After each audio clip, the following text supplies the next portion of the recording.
Hello everyone, I am Big Ange 82, owner and creator of L.I.F.E Clothing Company. Today will be the first taping and the first session of Virginia Life. I have, of course, my first guest. If y'all do not know who he is, well, let him introduce y'all and let him tell them, who are you? DJ Infinite. Um, Born and raised in Queens, moved to Hampton, VA. Been here ever since. Okay, tell me a little bit about yourself, a little bit more about you. I went to Phoebus High School. What year did you graduate? I graduated in 2000. Oh. So I went in there in 96, 97 class. Was in the band, ran track, couple of clubs. I was in DECA, RCC. Tried to do it all. Band is the only thing that really stuck though. Graduated in 2000. Went to Norfolk. Well, I went to VCU initially in Richmond, and that wasn't for me. Okay. So a friend of mine was already in the band at Norfolk State, so transferred that next year. Went to Norfolk State for a couple of years. Didn't work out then, you know what I'm saying? But I did get the experience, you know what I'm saying? Next question: what age did you start DJing?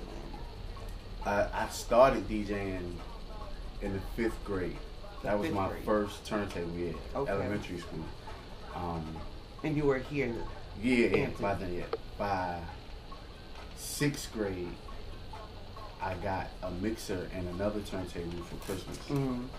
First party I ever DJ for was one of my mom's, her friends, her son was in the 8th grade. Okay. Getting ready to go to high school, and they had a party for him. So I was a 6th grader getting the DJ for the 8th grade party. And it was like, that was my first, that's what kickstarted it as far as DJing. Yeah. Okay, so five. Yeah. All right, so next question for DJ Infinite. What made you started or wanted to become a DJ? Initially, it was Jam Master Jay. I had to have been in, I don't know. And pause for people that don't know who they are. Yeah, people who don't know who Jam Master Jay is. I know it's a lot of young watchers and viewers. Jam Master Jay was the DJ for Run DMC, which is a group that came out early 80s, mid 80s. Crazy, mega huge, enormously huge group, like pioneers of hip hop. The reason why we have rap music and hip hop now. But my mother had took me to a Run DMC concert. I had to have been in like the 4th grade. Probably, it wasn't 5th grade yet. I thought I had to have been in like the 4th grade. And at the end of the concert, they will always let the DJs, you know, have a little mixing, scratching, and you know, whatever. And I just was absolutely captivated. I mean, I had seen DJs before, you know what I'm saying, and been to block parties, and you know, but that night, like, that really changed my whole, I guess, view of what a DJ was and what they could do with 2 turntables and a mixer. And from that night on, that's what I wanted to be, Jam Master Jay. I wanted to be able to do what I just saw him do. And from that moment on, you know what I'm saying, everything led to what I... What made you want to make it a business? A few things, you know what I'm saying? Kind of getting, not necessarily pushed into that, but being exposed and seeing other DJs, you know, paying their rent and buying cars and not just shopping off of DJing, you know what I'm saying, and not just DJing for the sake of it, which is not to take away from the essence, because like I love just actually spending it, but being able to monetize it and make money from it, I mean, it kind of comes with the territory if that's what you want to do professionally. So, you know, people pay great money for services of a DJ. So, and that's radio or, you know, like event, fast, like any event, parties, anything, you know what I'm saying, like they pay for the service. So it's that kind of all came together, you know what I'm saying, in me, like, okay, yeah, I'm gonna go ahead and make it an actual business and I can invoice people and make money. All right, DJ Infinite. What are your likes and dislikes about DJing? You can start with one. Dislikes, I guess I'll start with dislikes. The dislikes are a lot of what just comes with it, you know what I'm saying? But it's not to say I don't like having to set up and break down and pack up tons of equipment. You know what I'm saying? It's a part of it. I don't like being the first person to events, the last person to leave. You know what I'm saying? A lot of times that sucks. You know what I mean? Like, I'm tired. I've been DJ for 4 hours and I gotta stay here an extra 45 minutes breaking down and packing up. But like I said, it comes with, you know what I'm saying, when being a DJ. Yeah, being a DJ. I hate people requesting songs, asking, do you have, can you play, will you play, are you gonna play, can you play again, did you already play? Like, that's probably every DJ's pet peeve, hate, yeah. Always being asked what a song is. Like, people do think that we're like music dictionaries, yeah. You know what I mean? And a lot of times we don't. Like, you know what I'm saying? Like I got a few record pools that I go to, but I found out new songs just like a person that's not a DJ will or would. You know what I mean? Sometimes, we do have access to certain songs or whatever's before, but for the most part, like, I found out about the new Nas CD when everybody else do. You know what I'm saying? Yeah, like, but that's probably all of the probably endless, man. To be honest with you. Okay, give me 4. Having control of a room full of people. You know what I mean? That's probably one of the greatest loves. Like, I can't even say life. It's like a love. Like, just having access to as much music as we have to have, like thousands upon thousands of songs. Just being able to just go listen to whatever you want to listen to virtually, without going on iTunes or Spotify or whatever. Like, just having it in your personal crates. I love when a party is A1 and everybody's dancing, drinking, having a great time. The system is perfect. The bass is perfect. Like, I love every facet of it. Like how my equipment looks when I set it up. How the speakers. Like, I love all of it. You know what I mean? It's just it's too much to, I guess, pinpoint. Right. Okay. Next question. What, or can you remember, what is your favorite moment in DJing, event or something that happened? Do you have like a favorite moment or anything like that?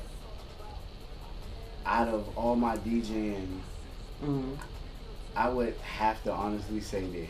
And it's funny because my wife, I'm saying my wife like she's not sitting right here, but I'm trying to be professional. But my wife wasn't able to be at this event because she was pregnant with our daughter. So then she wasn't coming out with me, but I had just found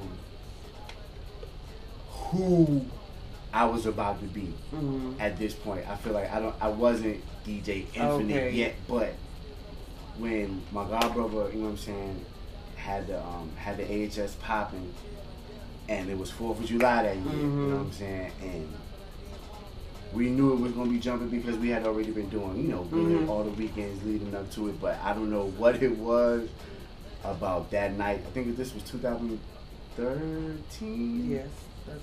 Because Papa was born in 2014. Yeah, so summer 2013. And the ASHS, y'all, is a party. We're not going to go into it, but yeah, it's a party. It's a party. The AHS is a party. It's a party. Continue. Shout out, but yeah, this is summer 2013, 4th of July, and like the people were just like flooding in, man, and like I bought every speaker I had, and the system was great.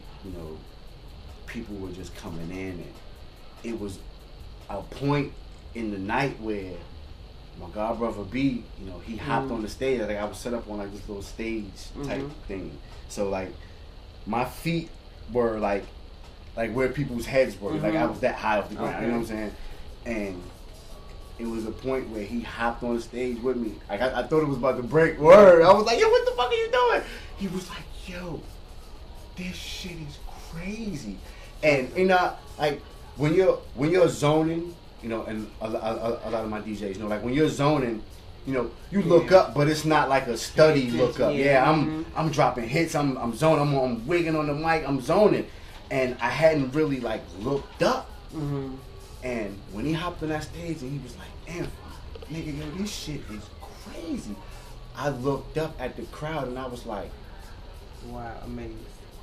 like, yo, like my, like you know that feeling like your heart skip a beat a little bit. I was like it's a lot of the security guard. I remember he came, he had the door counter, and he came. He was like, B. He tapped B on the shoulder. B bent down. This nigga looked like red crazy. I could hear him. He said, "Yo, man, it's like 520 people." Wow. I just looked up like, wow.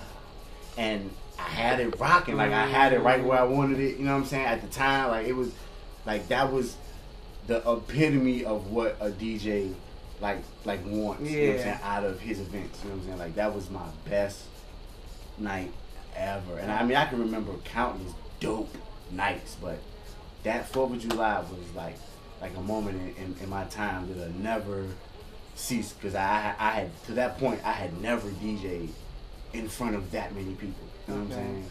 And like it was just like the level was like in the red, like all the way. It was perfect. You know what I'm saying? Like I couldn't have asked for no DJ could have asked for a better event. Okay. Shout out to the finals. All right. Okay, we're gonna ask one more question and then we're gonna close on up. Okay. We're just gonna combine all of this. Okay, how do you feel about Virginia businesses and Virginia support in a whole, as far as businesses, DJing, also Rare Air, he does drones. How do you feel about all that, as far as what's going on and how, I think that Virginia is, and when I say Virginia, I mean the 757 area. You know what I'm saying? The 7 cities. I think that it's very cliquish, and what happens in that cliquish mentality, I guess, is like, because this crew right here, they got a crew that dudes that make beats and a crew of dudes that rap, and they nice, like A grade, like these niggas can actually blow. Pause.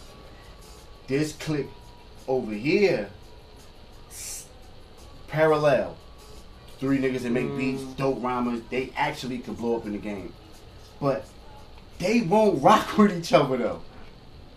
Like they like, nah, my niggas is nicer than your niggas. Fuck that shit. I'm about to put out another video because he put out and that's like to me that's how it is. Like, and you can't necessarily call it like hate, because that's the first thing that comes to mind. Like when people talk like everybody hating.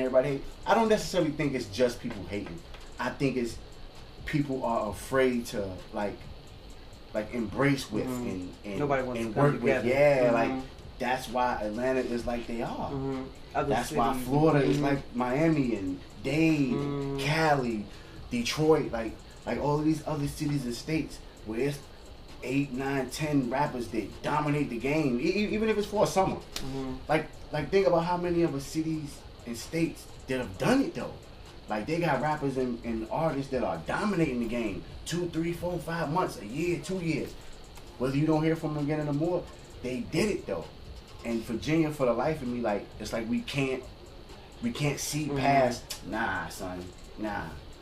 Nobody wants to support anybody unless it's them. The ones that that do support, it works. You know what I'm saying? Because there are artists that have collaborated and combined and made noise around here. There are artists that are forming together to try and break that trend. But it's like 80 versus 20. You know what I'm saying? And the 20 is fighting and the 80 is chilling.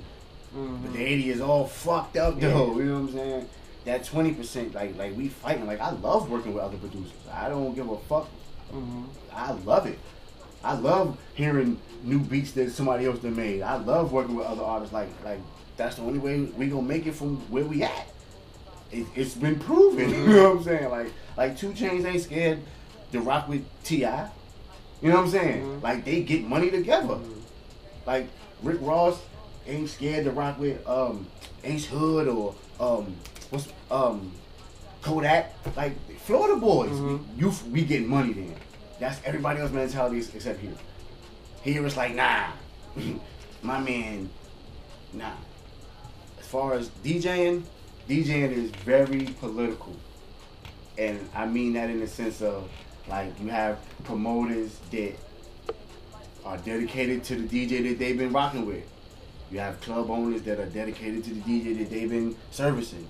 You have, it's very hard to break into like the DJ sphere, like if you will. And I'm blessed to have, been able to break into that sphere in certain instances where they would have picked a nigga that normally would have been there, but because of they called me, which is a blessing. You know what I'm saying? So certain DJs though, I never get to DJ in certain spots just because of how it is. All right, last question. What would you tell? What would you just like to say? Is there anything you'd like to say? Explain, shout out, or anything like that? I don't know. Just shit this cliche a lot of the times is actual factual. Like I never thought that I would be able to be shooting people videos. I never thought that I would be DJing in a club, in clubs. Okay. I never thought that it would be a profession for me, along with whatever else I ever had going on. You know what I'm saying? Like I'm actually living out dreams. So when people say, I want to be a clothing line, I want a drink company, I want a sticker company, whatever. Like if I have anything to do with talking to them, I tell them like, please don't ever think that like you can be what you want to be in some cliche shit just because people say that shit. Like word to mother, that shit is actually real though. Like I actually have paid bills and paid for shit and bought shit that I needed and wanted from shit that I love doing. Okay. Like sell a beat and go buy ties for my room. Yeah. Like you know what I'm saying? Like that's like it's real. Like it's something that you could actually obtain. Like L.I.F.E clothing. Like I preach it to people. Like man, my wife said it one night, and now look at me and look at you, cause you wearing it too. You know what I'm saying? Like it's real. If you put the work in, you can actually make that shit happen for real. Okay, all right. Well, real quick, give out Instagram name. Instagram DJ.infinite. Facebook. You can find me on Facebook. Shout out your drone real fast. Yeah, Red Air Flights. I'm on YouTube. DJ Infinite Forever. If you go on YouTube, you can check out all the Red Air flights or the videos that I've shot for the artists from VA. So go check it out. Go holler at me. I follow back to immediately. He does. I do. All right, everybody. Thank you for watching. Thank you for being tuned in. This is Virginia L.I.F E. Hopefully, I will be having more artists, more clothing line, more businesses where I will interview them and just have more questions, talk about themselves, talk about what they do. So, like I said, thank you for staying and watching DJ Infinite, Big Inch, 82, owner of Creative Life Clothing. This is Virginia L.I.F E. Thank you for watching us. Thank you.